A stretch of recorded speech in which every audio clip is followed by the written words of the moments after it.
Sorry sorry sorry video করতেছেন আমরা পায়ে ব্যথা সরেন সরেন সরেন আমার পায়ে ব্যথা সরেন সরেন পায়ে ব্যথা আরে এটা সিঁড়ি তো সিঁড়িতে আপনি বসে আছেন কেন সিঁড়ি গেছে তো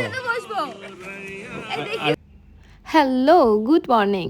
রাতে ঘুম বেশ ভালোই ছিল। পাহাড়ে রাজপ্রসাদ সাধারণত বাঁচতেই তৈরি হয়, এখানে কোনো বিলাসিতা নেই। তারপরেও কেন জানি অদ্ভুত শান্তি যে আমি ইট পাথরের ঘরে খুঁজে পাই না। সকালটা খুব রিফ্রেশ লাগছিল আর চারিপাশটা ভালোভাবে দেখছিলাম।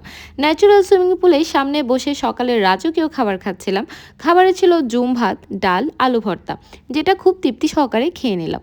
তারপর ব্যাকপ্যাক গুছিয়ে বেরিয়ে পড়লাম অন্য গন্তব্যে, চেনা অচেনা কত পথে বহু দূরে। আমরা এখন পালংখিয়ান পাড়ায় আছি, সকাল 9:30। আমরা এখন যাব ভোলাইপাড়ার দিকে। এই যে পিছনে সবাই সবাই গোসল করতেছে, হ্যামকে ছবি তুলতেছে। আমার সব ডান, বাকি টিম সামনে, আমি মাঝখানে। সো দেখা হচ্ছে ভোলাইপাড়ায়।